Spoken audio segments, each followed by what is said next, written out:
মাৰ্ঘেৰিটাত অসম অৰুণাচল কোৰিয়াজানৰ সংযোগী পথৰ দুৰৱস্থা কাণসাৰ নাই বিভাগীয় কৰ্তৃপক্ষৰ। ৰাজ্য চৰকাৰৰ অভিলাষী আঁচনিসমূহে আজিও ঢুকি পোৱা নাই একাংশ পৰিয়ালক। চৰকাৰী বহু সুবিধাৰ পৰা আজিও বঞ্চিত আৰু অৱহেলিত হৈ আহিছে বহু লোক। এই দৃশ্য মাৰ্ঘেৰিটাৰ বিধানসভাৰ পুৰণি পুখুৰীগাঁও পঞ্চায়তৰ অন্তৰ্গত বৰডুমচাৰ কোৰিয়াজান সংযোগী পথৰ। মাৰ্ঘেৰিটা মহকুমাৰ কোৰিয়াজান ৰাইজৰ অতি গুৰুত্বপূৰ্ণ এই পথছোৱাই হ'ল বৰডুমচা অৰুণাচল যোৱা একমাত্ৰ পথ। পথছোৱাই দৈনিক অহা যোৱা কৰে হাজাৰ হাজাৰ যান বাহনৰ লগতে শ শ স্কুল কলেজৰ ছাত্ৰ ছাত্ৰীসকল। কিন্তু পৰিতাপৰ কথা যে পথছোৱা এজাক বৰষুণতে হৈ পৰে বিধ্বস্ত। এজাক বৰষুণতে পথৰ ওপৰত সৃষ্টি হয় একাঠু পানী। ৰাজপথৰ মাজে মাজে প্ৰকাণ্ড গাঁত। ফলত চৰম বিপৰ্যয়ৰ সন্মুখীন হৈছে সাধাৰণ লোক। স্থানীয় বিধায়ক তথা পঞ্চায়ত প্ৰতিনিধিক স্থানীয় লোকসকলে বহুবাৰ পথছোৱাৰ সন্দৰ্ভত অৱগত কৰিছে যদিও বিভাগীয় কৰ্তৃপক্ষই কোনো গুৰুত্ব আৰোপ নকৰাৰ অভিযোগ তুলিছে গাঁওবাসীয়ে। পঞ্চায়তৰ পৰা পথটো নিৰ্মাণৰ নামত 7 লাখ টকা লাভ কৰিছিল যদিও কিন্তু ঠিকাদাৰ কেইগাড়ীমান শিল বালি পেলাই সকলো টকা আত্মসাৎ কৰাৰ অভিযোগ স্থানীয় ৰাইজৰ। আনহাতে স্থানীয় লোকসকলে আজিও চৰকাৰী বহু সুবিধাৰ পৰা বঞ্চিত হৈ অহাৰ অভিযোগ তুলি চৰকাৰৰ বিৰুদ্ধে নিজৰ ক্ষোভ ব্যক্ত কৰিছে সংবাদ মাধ্যমৰ আগত।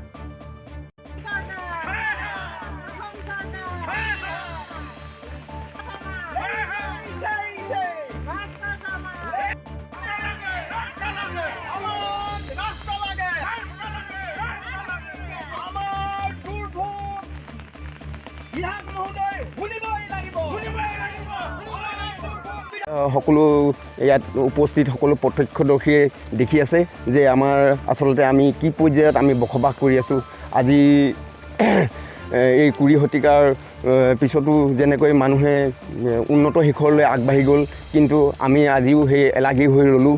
আমাক চৰকাৰে বা কোনো জনপ্ৰতিনিধিয়ে আমাৰ ফালে আজিলৈকে কেতিয়াও সুদৃষ্টিৰে চোৱা নাই। বৰঞ্চ আমাৰ এই ৰাস্তা পদূলি যি দুৰ্দশা আছে এইবিলাকৰ কোনো চেংচন আহিলে সেইবিলাক তেওঁলোকৰ বগাহাতীত পৰিণত হয়। আৰু আমি তেওঁলোকক আমি সহজতে আমি চাই আছিলোঁ, কিন্তু আমি সজাগ ৰাইজে এতিয়া আমি এনেকৈ চকুমুদি হাত সাবটি বহি থাকিলে নহ'ব। আমি সকলোৱে ৰাইজে ওলাই আহিছোঁ।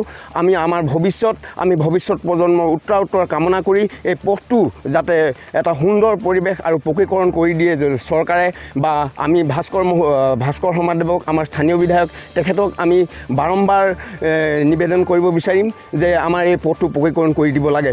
যিহেতু আমি আজি প্ৰায় 10-12 বছৰৰ দিনৰ পৰা বা অতীজৰে পৰা 10-12 বছৰ দিনৰ পৰা বেছি আমি দুৰ্ভোগ ভুগিব লগা হৈছে। কাৰণ আমি কোনো যাতায়াতৰ সুচল ব্যৱস্থা নাই। আমাৰ ছাত্ৰ ছাত্ৰী আছে, আমাৰ বয়োজ্যেষ্ঠ লোক আছে, সকলোৱে ইয়াত আহ যাহ কৰিব লাগে। তাৰপিছত দ্বিতীয় কথাটো হ'ল আমি যেনেকৈ এই প্ৰতিবাদী কাৰ্যসূচী লৈছোঁ, এই প্ৰতিবাদী কাৰ্যসূচী যাতে মাৰ্ঘেৰিটাৰ বিধায়ক শ্ৰী ভাস্কৰ শৰ্মাৰ দৃষ্টিগোচৰ হয়, আমি তাৰ কামনা কৰিম। আৰু দ্বিতীয় কথাটো হ'ল এই পথটোৰ বাবে আমাৰ ৰাইজে বৰ্তমান ডিব্ৰুগড় সমষ্টিৰ সাংসদ মাননীয় সৰ্বানন্দ সোণোৱালদেৱক আমি হাতে হাতে দৰখাস্ত দিয়া হৈছিল।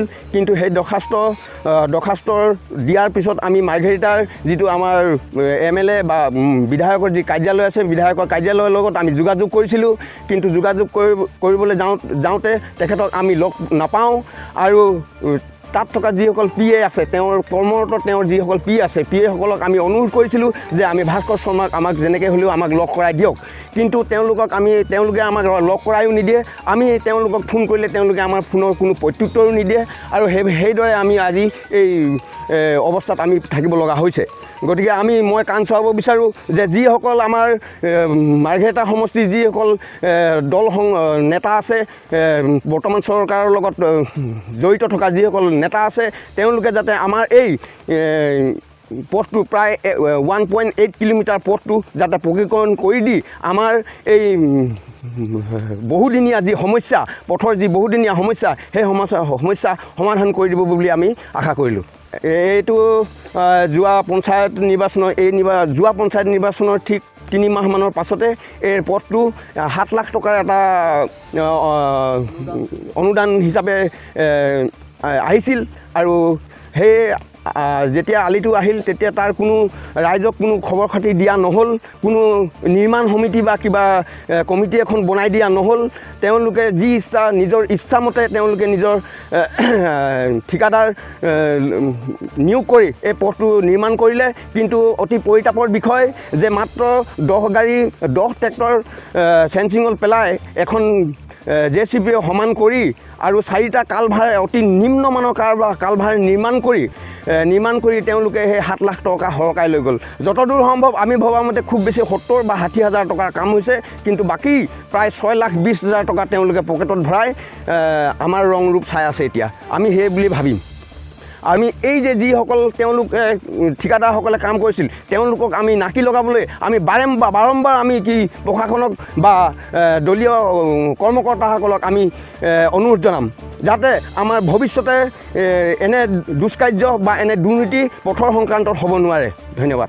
অৱস্থাৰ কাৰণে আমি এই মহিলাসকল ওলাই আহিব লগা হ'ল আৰু পঞ্চায়ত নিৰ্বাচনৰ আগে যদি আমাক এই আলিটো যদি পকীকৰণ কৰি নিদিয়ে তেতিয়াহ'লে আমি বেলেগ কাৰ্যসূচী ল'বলৈ হাতত ল'ম। 7 লাখ টকাটো তেখেতে কৰিব। মাৰ্ঘেৰিটাৰ পৰা অৰুণ ভূঞাৰ ৰিপৰ্ট, অসম টুডে।